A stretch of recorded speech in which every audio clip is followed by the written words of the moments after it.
اور یہ opportunity create کر رہا ہے تو ہمیں اس پہ بھی غور کرنا پڑے گا. اب ہم نے کہا ہے کہ کانفلکٹ والی سچویشن میں ہم گفتگو کے ذریعے کیسے پیس بلڈ اپ کریں. یہ دو چیزیں میں نے شروع میں بات کی تھی.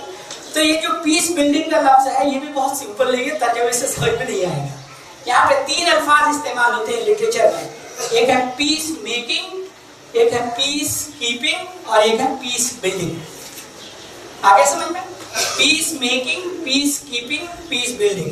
تھوڑا سا لائٹ اس پہ میں روشنی ڈال دیتا ہوں تاکہ وقت رہتے ہوئے پوری بات کر سکوں میں. پیس کیپنگ جو ہے یہ پرائمری فورس کا کام ہوتا ہے. اس میں فورس انوالو ہے. فورس کا مطلب جسمانی طاقت نہیں ہے. فورس کا مطلب آرمی, پولیس, یہ سب ہے. جیسے یونائٹڈ نیشن جو ہے اقوام متحدہ, ان کی بھی ایک فورس ہے جس کو پیس کیپنگ فورسز کہا جاتا ہے. جیسے کئی اختلافات ہوئے, جو ممبر اسٹیٹس ہیں وہ اپنے یہاں سے کچھ فوج کا ایک دستہ بھیجے گا. مان لیجیے 20 ہندوستان سے جا رہے ہیں, 20 ترکی سے جا رہے ہیں, 20 امریکہ سے آ رہے ہیں, کچھ فرانس سے, کینیڈا سے, یہ سب ممبرس ہیں یو این او کے. تو وہ سب جا کے کریں گے کہ بھائی یہ بھی ہمارا ممبر ملک ہے افغانستان, جہاں ان لوگوں کی سیکورٹی سسٹم اتنی مضبوط نہیں ہے, تو سب لوگ اب مل کے 200 ٹرینڈ مطلب اسٹاف کو ہم بھیجتے ہیں جو وہاں چیزوں کو ریسٹور کر سکے. ان کا کام بہت زیادہ وائلنس کرنا نہیں ہوتا, حالانکہ اس کا بھی وائلیشن ہوتا رہا ہے. جو پیس کیپنگ فورسز ہوتے ہیں, جو اس کے نارمس ہیں اور پرنسپل ہیں, اس کے بھی وائلیشنز ہوتے رہتے ہیں. وہ بہت زیادہ کر گزرتے ہیں جو ان کا کام کرنے کا کام نہیں ہوتا ہے. مثال کے طور پر ایک معاشرہ جو ایک خاص زندگی جینے کا طریقہ رکھتا ہے, اگر وہاں پہ آپ عورتوں کو کہیں کہ نہیں برقع ہٹانا پڑے گا, آپ پیس کیپنگ نہیں کر رہے ہیں, آپ کسی کو پرووک کر رہے ہیں. بھائی ان کی زندگی they have a right to choose the way they want to live. جس طرح ان کو جینا ہے, جینے کے طریقے کو اختیار کرنے کا ان کا اپنا وہ ہے. کوئی غلط کام تو کر نہیں رہا ہے. اب اس کو جب کریں گے تو وہ اس کو ایک مذہبی کانٹیکس میں دیکھے گا یا سمجھے گا کہ ہمارے مذہب کی بے عزتی ہو رہی ہے. تو وہ پھر جو کام آپ کرنا چاہ رہے ہیں اس کا مطلب آپ سنسیئر نہیں ہے اس میں, یا تو ٹریننگ کی کمی رہی ہے. جیسے اس دن بات آئی تھی نا آئی سی سی انٹرنل کمپلینٹ کمیٹی بنائی ہے, تو اس کی بھی ٹریننگ کی ضرورت ہے کہ آپ کو وہ کام نہیں کرنا ہے جس کے جذبات چاہے مذہبی ہوں یا دوسری طرح کے جذبات ہوں وہ کسی کے پرووک ہوں, ایسا کام نہیں کرنا ہے. تو ایک چیز ہے پیس کیپنگ جس میں فورس ریکوائرڈ ہوتی ہے, ہلکا پھلکا کبھی کبھی ڈنڈا مار دیا, کہیں کچھ کر دیا, ہلکا سا کسی کو پکڑ لیا, تھوڑی دیر کے لیے بند کر کے کہیں رکھا, یہ کام ہوتا ہے تاکہ رشتے جو ہے نا ریسٹور ہونے شروع ہو. ایک ہوتا ہے پیس کیپنگ, ہے نا, تو یہ ہے. اور ایک ہوتا ہے پیس بلڈنگ, یہ بہت لانگ پروسیس ہے. آپ اس کو بلڈ اپ کرتے ہیں, اس میں اسٹیٹ بہت اچھی طرح سے اس میں انوالو ہوتی ہے. اور ایک ہوتی ہے پیس میکنگ, یہ پرائمریلی ایک آپ کا انٹینشن ہے. جب تک انٹینٹ نہ ہو کسی کام کے کرنے کا تو وہ آپ نہیں کر سکتے ہیں. تو یہ جو ہمارا ارادہ ہوتا ہے کہ ہم کانفلکٹ کو ختم کرنا چاہتے ہیں, جب تک یہ ولنگنس نہ ہو تب تک پھر پیس میکنگ کی بات کرنی ہی بیکار ہے. تو جب پیس بلڈ اپ کرنا چاہتے ہیں, یعنی یا تو بہت زیادہ وار ہو جائے, اس کے بعد آپ کو بہت زیادہ ضرورت ہے. یعنی ہم نے کہا کہ 2 طرح کی نیڈس ہوتی ہے. تو امیڈیٹ نیڈ, فوراً یہ سب کو ختم کرو. ایک بہت ڈسٹنٹ نیڈ ہو سکتی ہے کہ ڈیپر اور آپ لانگ ٹائم کانسیکوینسز کو سامنے رکھتے ہوئے اس پہ کام کرنا چاہتے ہیں. تو یہ ساری چیزیں سامنے آتی ہیں. تو یہ تینوں چیزیں سمجھ لیجیے. اس کے بعد جو کمیونیکیشن ہے یہ بہت ہی ضروری چیز ہے کانفلکٹ ٹرانسفارمیشن میں, کانفلکٹ کو کے ساتھ ڈیل کرنے میں. اسی طرح کانفلکٹ ریزولوشن بھی بولا جاتا ہے, جس کو پرائمریلی آپ اس کو حل کریں, اس کا سولوشن نکالیں. تو یہ کمیونیکیشن جو ہے نا یہ ایک طرح کا کنڈوٹ اور میڈیم ہے, اس کے بغیر ہماری بات بنتی نہیں ہے. تو کوئی بھی ریزولوشن بنا کمیونیکیشن کے ہو ہی نہیں سکتی ہے. بات تو کرنی پڑے گی, ہے نا. تو بات جب تک نہیں کریں گے تو بات کچھ بھی نہیں بنے گی. اور اسی طرح جو کوئی پارٹیز جن میں ہوں, ایک سے زیادہ ہوں گی تبھی تو کنفلکٹ ہو رہا ہے. تو اس میں ان کو اس بات کا مظاہرہ کرنا پڑے گا, they have to display the need for it, کہ نہیں بھائی بہت زیادہ ہو گیا. جیسے 30 سال کی ایک لمبی لڑائی ہوئی تھی یورپ میں, جس کے بعد ایک لمبی پیس رہی ہے. اور اس لمبی لڑائی کے نتیجے میں ان کو سمجھ میں آیا کہ وار سے فائدہ ہونے والا نہیں ہے. لیکن عجیب بات ہے کہ پھر 2 وار بڑے ہوئے, world war first, world war second. اور اس کے بعد انہوں نے تو طے کر لیا کہ ہم لوگ نہیں کریں گے. اس کے اوپر بہت ساری چیزیں ہیں, بیلنس آف پاور وغیرہ کا تصور ہے, بہت ساری چیزیں ہیں. لیکن وہ امپیریل نوشن کے ذہن میں آج تک موجود ہے کہ ہم تو نہیں کریں گے, تم کو لڑاتے رکھیں گے. تو یہ پالیسی آج بھی کار فرما ہے ان کے ذہن میں, ان کے پاس اس طرح کے مسائل بھی موجود ہیں لیکن ہم سمجھنے سے کئی بار متاثر بھی رہتے ہیں. تو کمیونیکیشن جو ہے نا یہ بیسس ہوتی ہے پاور کی, ٹھیک ہے. اسی طرح یہ بائنڈنگ فورس بھی ہے اور یہ ڈیوائسو فورس بھی, یعنی یہ آپ کو بانٹ بھی سکتی ہے. میں آپ 15 منٹ لے سکتا ہوں, ٹھیک ہے. اب کمیونیکیشن میں کیا چیزیں ہو سکتی ہیں؟ یہ کمیونیکیشن جو ہے نا یہ سمبولک بھی ہو سکتی ہے, یعنی جیسے ہم نے کہا نا جو لکھتے ہیں آپ, جو ڈرا کرتے ہیں, جو جیسچرز کرتے ہیں, یہ سب اس کا حصہ ہو سکتا ہے.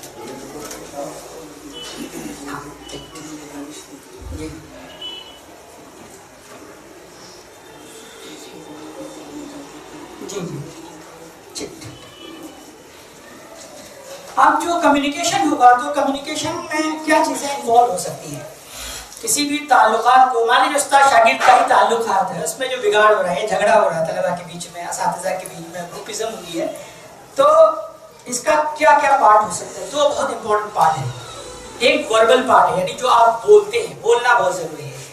اسی طرح جو باڈی لینگویج ہے نا, بولا جاتا ہے بہت زیادہ کہ جو ہماری خاموشی نہ پڑھ سکے تو اس سے گفتگو کر کے فائدہ کیا ہوگا. تو جو خاموشی ہے اس کا بھی مفہوم آپ کو نکلنا پڑے گا, خاموشی کی وجہ کیا ہو سکتی ہے, تو وہ اس کو ڈیپلی ہمیں سمجھنا پڑے گا, تبھی اس میں سائلنس کو پڑھنا بہت ضروری ہے. اب یہ جو کمیونیکیشن ہے صرف بولنے کا نام نہیں ہے. میں اگر بولتا رہوں تو یہ افیکٹو نہیں ہے. آپ سنیں بھی تو, سننے کا بھی حصہ افیکٹو لسننگ بھی ہونا چاہیے. جیسے افیکٹو اسپیچ ہوتی ہے, افیکٹو یعنی ایکٹیو لسننگ ہونی چاہیے.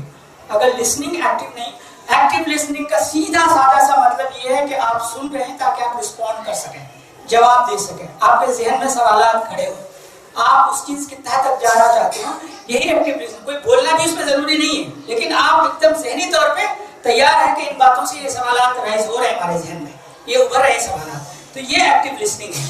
اب اس میں کیا ہے, ایکٹیو لسننگ میں کیا کیا پرنسپلس ہیں؟ ایک تو فزیکل اٹینشن بہت ضروری ہے کہ ذہنی طور پہ موجود ہوں. جو ہم لوگ آج کل ویڈیوز سنتے ہیں, ویڈیو کانفرنسنگ کے تھرو یا دوسرے بہت سارے اس کے وہ ہیں, آپ زوم میں سنتے ہیں, اس میں بہت زیادہ ایکٹیو لسننگ ایکچوئل میں ہو نہیں پاتی, وہ ایک ورچوئل ورلڈ ہے. تو یہ آمنے سامنے کی جو گفتگو ہوتی ہے وہ ایکٹیو فزیکل اٹینشن درکار کرتی ہے. اسی طرح پیرافریزنگ, پیرافریزنگ کا مطلب دو ہوتا ہے. اسپیچ میں پیرافریزنگ کا مطلب یہ ہے کہ میں اگر بول رہا ہوں تو میں آپ کی مائنڈ ریڈ کر رہا ہوں. ایک تو نگاہ سب کی طرف جانی چاہیے, جتنا آڈینس ہو اتنا, کم ہو تو اس طرف فکس ہو تو ٹھیک ہے. اسی میں پیرافریزنگ کا مطلب جو دوسرا پرسن ہے, یعنی کانفلکٹ کے موقع میں اگر بچوں میں جھگڑا ہو گیا, اساتذہ میں جھگڑا ہو گیا ہے, تو آپ ان کے تھاٹس اور آئیڈیاز پہ غور کریں, اور ذہن سے ریفلیکٹ ہوتا ہے. عربی میں بولتے ہیں طلاقۃ الوجہ عنوان الضمیر, face is the index of mind. چہرہ جو ہے نا وہ ذہن کی عکاسی کرتا ہے. تو یہ پڑھنا بھی بہت ضروری ہے کہ ہاں سامنے والا سمجھ تو رہا ہے, کچھ باتیں سمجھ میں آ رہی. کئی بار کوئی عنوان نیا ہوتا ہے تو مشکل ہوتا ہے سمجھنا, ہم لوگ کے لیے بھی ہوتا تھا. تو کوئی مضمون اگر ایسا ہو کہ وہ نیو ہو تو اس میں ہوتی ہے. اسی طرح ریفلیکٹنگ بہت ضروری ہے. ریفلیکشن کا مطلب غور کرنا. اگر غور نہیں کر پا رہے ہیں تو انسپوکن ورڈز اور فیلنگز کو ہم سمجھ نہیں پائیں گے. اسی طرح اس کا ایک مطلب ہوتا ہے کہ جو کوشچنز ہو سکتے ہیں اس کو کلیریفائی کرنا, یعنی اوپن اینڈڈ کوشچن, یس نو والے کوشچن نہیں, اس میں اور کچھ گہرائی ہو سکتی ہے. یس نو والے کوشچن بہت سمپل ہے, آپ کے پاس آپشن نہیں, ادھر یس اور نو, آپ چلیں گے ہاں نہیں, ہے نا, کھانا کھا لیا ہاں نہیں, یس نو نہیں, اوپن اینڈڈ کوشچن. اسلام کے وجود کا بنیادی مفہوم کیا ہے؟ اب یہ یس نو والا کوشچن نہیں, ٹھیک ہے. تو اس کو جاننا بہت ضروری ہے. اسی طرح جب تنازعات حد سے بڑھ جاتے ہیں اور آپسی مواصلات سے اس کا حل نظر آنا مشکل ہو تو ہمیں ایک میڈیٹر کی ضرورت پڑتی ہے. میڈیٹر کا مطلب ہوتا ہے ایک تیسرا آدمی جو آئے گا جو ویلیو نیوٹرل ہوگا, وہ نہ ہماری طرف سے ہے نہ آپ کی طرف سے, لیکن اس تیسرے آدمی کا ایسا ہونا ضروری ہے جو دونوں کے لیے بھی ایکسیپٹیبل ہو. یعنی جھگڑا کا تصفیہ کون کرے گا؟ ہو سکتا ہے مدرسے میں محترم ہوں, پرنسپل ہوں, ان تک بات جانی چاہیے, تبھی یہ گفتگو مکمل ہو پائے گی کہ دونوں کا پہلو سامنے آئے گا, وہ بھی جب نیوٹرل ہوتا, ورنہ یہ میڈیٹر کا رول. اب یہ میڈیٹر آؤٹ سائڈر نیوٹرل بھی ہو سکتا ہے, باہر کا کسی کو بلا رہے ہیں, وہ انسائڈر ہو جو پارشل ہو, جیسے اندرا گوسوامی ایک آسام کی عورت تھی، انہوں نے کچھ معاملات میں جب خلفا کا جو معاملہ تھا اس میں نیگوشیشن کیا تھا، تو اس طرح کے لوگوں کو بھی انوالو کیا جاتا. کشمیر کے جھگڑے میں ہمارے وہاں ایک ٹیچر تھے ڈاکٹر رادھا کمار کافی، ایم ایم انصاری صاحب تھے، اور دلیپ پدگاؤکر جو ٹائمز آف انڈیا کے ایڈیٹر تھے. ان لوگوں کو انٹرلوکیوٹر معین کیا گیا تھا کہ آپ لوگ جائیں تاکہ وہ ان کو یہ نہ لگے کہ اسٹیٹ کا کوئی ہے اور ایک عام آدمی کوئی ایسا نہیں، ایک نیوٹرل آدمی جو ان ایشوز کو سمجھتا ہے، ان پہ گہرائی رکھتا ہے، وہ بات کو سنے. تو جب تنازعات کی شکل میں یہ افیکٹو کمیونیکیشن کا مطلب صرف بولنا نہیں ہوتا ہے، میں کہہ رہا ہوں آپ کو سولوشن ڈھونڈنا ہے.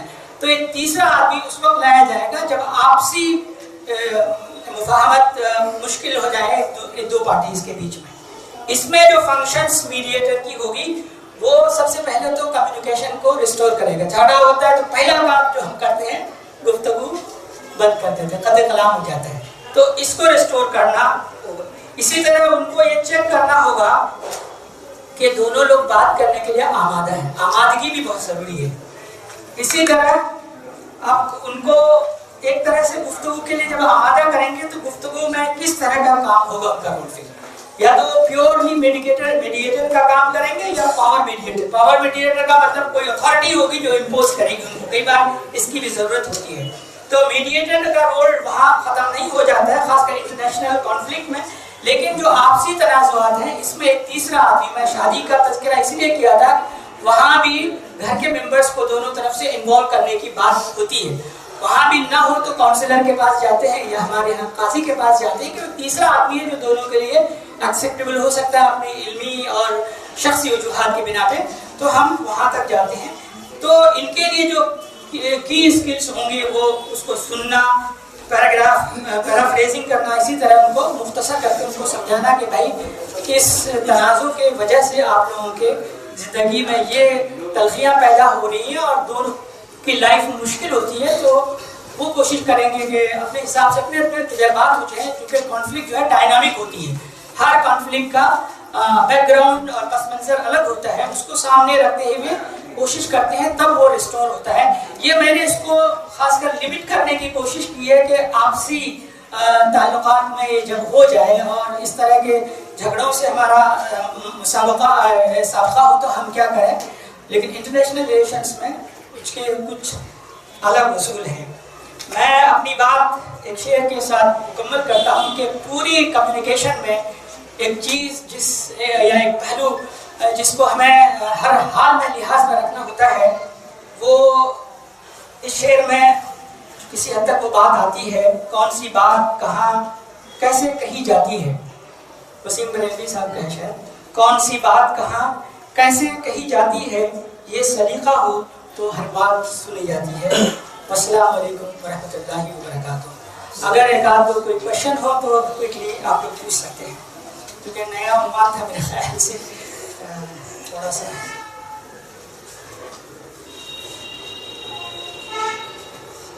کوئی سوال کسی کا؟ آپ میں سے کتنے لوگوں کو لگا کہ یہ گفتگو ہمارے لیے مناسب رہی ہے اور کچھ چیزیں ہم نے اس میں سے کچھ کتاب ملے ہیں؟ آپ کو سوال کرنا چاہیں گے؟ جی بتائیں.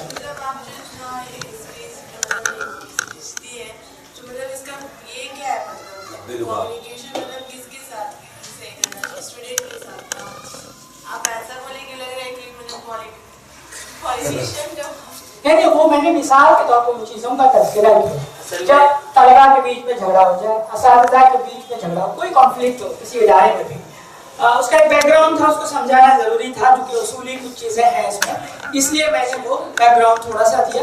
لیکن یہ جو اسکلس ہمیں اپلائی کرنے ہیں، جو اصول ہمیں نے بتائے ہیں، ان میں کیا کیا چیزیں اپلیکیبل ہو سکتی ہیں، یا تو کانورسیشن میں یا اس کو سولو کرنے میں جب تنازع ہو جائے، تو ان پہلوؤں کو سامنے رکھنا بہت ضروری ہوگا کہ اس کے بیک گراؤنڈ کو بھی چیک کریں، ان چیزوں کو ایڈریس کریں جن کی وجہ سے یہ اختلافات بڑھیں، تو انشاءاللہ پھر یہ مسائل حل ہوتے ہوئے نظر آئیں. میں جو سمجھا آپ کا اس کا تھوڑا سا، یہ جو آپ کا سوال تھا یہ پیس کے مفہوم کو لے کر تھا. یہ ٹاپک اسی ٹاپک پہ تھا کہ پیس اور کانفلکٹ جو سر سمجھا رہے تھے وہ کہاں ہوتا ہے، کیوں ہوتا ہے. اس کو ہم آپسی تعلقات میں یا ہمارا انتظامیہ کے ساتھ ہو یا ہمارا بچوں کے ساتھ ہو یا ایون ہمارا اپنا ریلیشن ہو، کچھ بھی ریلیشن ہو اپنے گھر میں یا اپنے اسپاؤس کے ساتھ یا اپنے بچوں کے ساتھ، تو اس کو ہم کیسے بلڈ اپ کر سکتے ہیں یا اس کو کیسے ختم کرنے کی کوشش کر سکتے ہیں، اس میں کیا کیا چیزیں کارآمد ہوتی ہیں، اس موضوع پر شاید جی تو بہت بہت بہت شکریہ جناب ڈاکٹر مولانا منظر امام قاسمی صاحب، اور مظاہری بھی ہیں آپ ماشاء اللہ. تو اب جو یہ اصل میں کل بھی بات آئی تھی کہ ورک شاپ صرف تعلیم کے تعلق سے نہیں ہو رہی، اوور آل ہم لوگوں کو بہت ساری چیزوں سے اویئر ہونا چاہیے، باخبر ہونا چاہیے اس چیزوں کو لے کر. ورنہ ابھی پرسوں کا جو تھا یہ چائلڈ کے بارے میں تھا یا پھر کل جو چیزیں تھیں وہ اسی لیے رکھی گئی تاکہ ہم اپنے آپ کو بھی سیکھیں اور کیا چاہیے ہم لوگوں کو ایک اساتذہ کے لیے اور ایک مدرسے کے لیے یا پھر ایک ٹیچرز کو کیسے چیزوں کو ہینڈل کرنا آنا چاہیے. اس میں صرف بچے ہی نہیں ہینڈل ہوتے، ہم کو اپنے آپ کو بھی ہینڈل کرنا آنا چاہیے، اپنے اینگلس کو بھی، یا ایون اب ہم کو انتظامیہ کے ساتھ کیسے ہینڈل ہونا ہے اس کو بھی سیکھنے کی ضرورت ہے. تو اسی تعلقات سے یہ پورا ورک شاپ ہے.